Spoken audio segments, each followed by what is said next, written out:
विचलित करने वाले दृश्य निरंतर दिखाई पड़ रहे हैं, वो लोकतंत्र के प्रति संवेदना रखने वाले किसी भी व्यक्ति को व्यथित करते हैं। हिंसा का जो तांडव दिखाई पड़ रहा है, ये कष्टकारक है, दुखद है और मन में आक्रोश भरने वाला है। बंगाल की वह भूमि जहां कभी रविंद्र संगीत सुनाई पड़ता था, आज बम के धमाके सुनाई पड़ते हैं।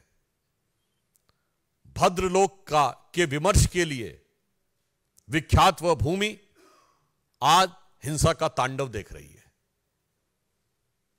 और उससे अधिक दुखद है वहां के सरकार की असंवेदनशीलता।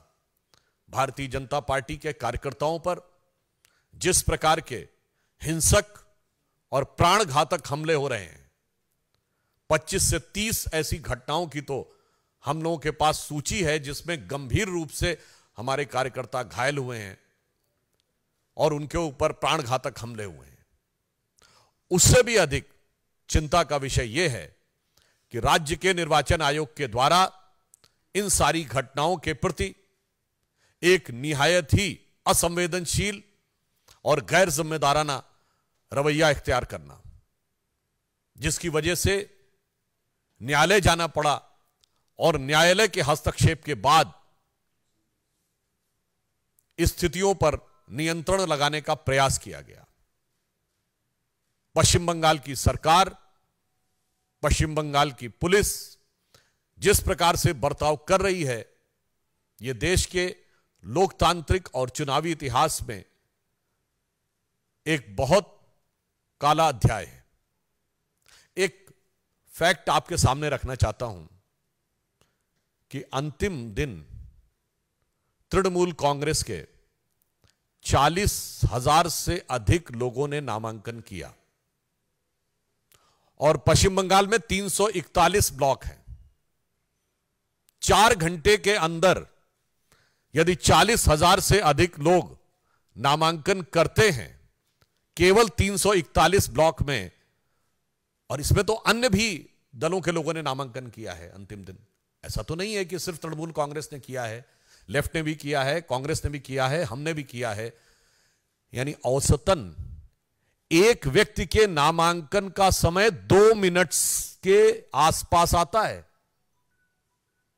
अब व्यवहारिक दृष्टि से समझा जा सकता है कि सरकार और राज्य की चुनाव आयोग के दिशा निर्देश में काम कर रही चुनावी मशीनरी कितनी ईमानदारी से काम कर रही है।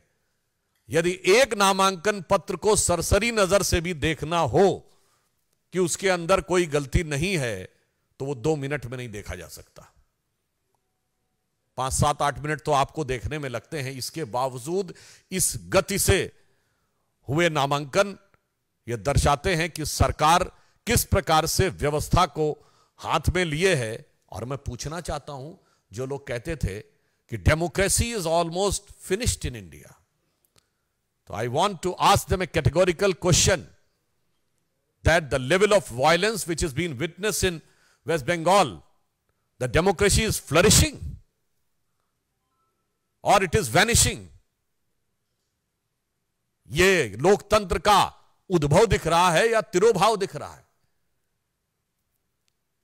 और जिस प्रकार से नामांकन की प्रक्रिया का मैंने उदाहरण बताया, क्या ये लोकतंत्र का उपहास नहीं है?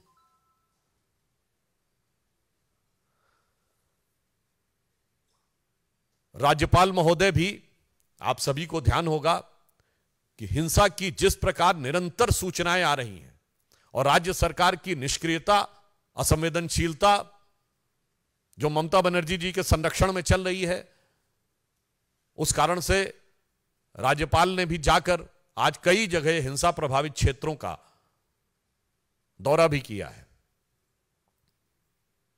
मैं यह भी बताना चाहता हूं कि इस प्रकार के घृणा, हिंसा और प्राणघातक हमलों के दौर में भी भारतीय जनता पार्टी के 50,000 से अधिक कार्यकर्ताओं ने अपना नामांकन किया है।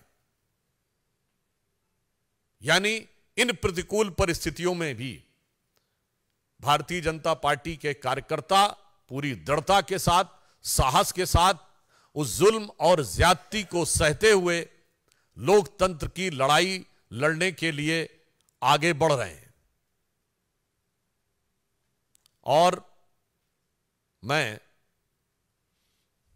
तृणमूल कांग्रेस की सरकार और ममता बनर्जी जी को यह कहना चाहता हूं कि आप याद रखिए कि ये आगजनी का जो खेल, जो हिंसा का खेल आप खेल रहे हैं, यही इससे पूर्व कम्युनिस्ट सरकारें करती थी। और उनका हश्र क्या हुआ? लोकतंत्र में जनता जनार्दन है और जिस प्रकार का अत्याचार और अनाचार हो रहा है उसकी पराकाष्ठा पूर्ण हो रही है। तो मैं उन्हें सुझाव और आगाह करते हुए यह कहना चाहूंगा कि जो अटल जी की कविता की पंक्ति थी कि चिनगारी का खेल बुरा होता है, चिनगारी का खेल बुरा होता है, औरों के घर में आग लगाने का सपना अपने घर में ही अक्सर खरा होता है। तो जो कुछ ये कर रहे हैं, और इसी के साथ मैं समस्त विपक्षी दलों से पूछना चाहता हूं कि लोकतंत्र का जो स्वरूप, हिंसा से घायल स्वरूप दिखाई पड़ रहा है, पश्चिम बंगाल में जो मां माटी मानुस की बात करती थी, वहां भारत मां के विरुद्ध खड़ी हुई शक्तियां प्रबल, माटी खून से सनी हुई और मनुष्यता पूरी तरीके से व्यथित और कलंकित नजर आ रही है। उसके बाद भी किसी विपक्षी दल को इसके लोकतंत्र में कोई समस्या नजर नहीं आ रही। अतः हम सरकार को आगाह करना चाहते हैं और साथ ही साथ यह कहना चाहते हैं कि उनको अपने संवैधानिक कर्तव्य का पालन करना चाहिए और राज्य के चुनाव आयोग, जो कि अपने संवैधानिक दायित्व का नैतिक और संवैधानिक दृष्टि से अपेक्षित निर्वहन नहीं कर रहा है, उनको भी अपने दायित्व का निर्वहन करना चाहिए। और भारतीय जनता पार्टी के समस्त कार्यकर्ताओं के हौसले का हम सम्मान और अभिवादन करते हैं। धन्यवाद।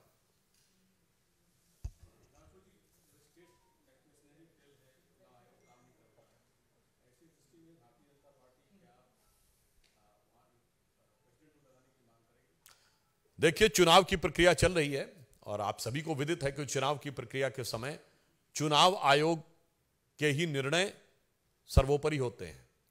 इसीलिए मैंने चुनाव आयोग यानी राज्य के चुनाव आयोग को से यह अपेक्षा की है कि वो अपने संवैधानिक दायित्व का नैतिकता के साथ पालन करें। नमस्कार, मैं हूं मानक गुप्ता। अगर आपको हमारा ये वीडियो पसंद आया हो तो इसे लाइक और शेयर जरूर करें और हां, हमें सब्सक्राइब और फॉलो करना ना भूलें ताकि आप देश और दुनिया की कोई खबर मिस ना करें।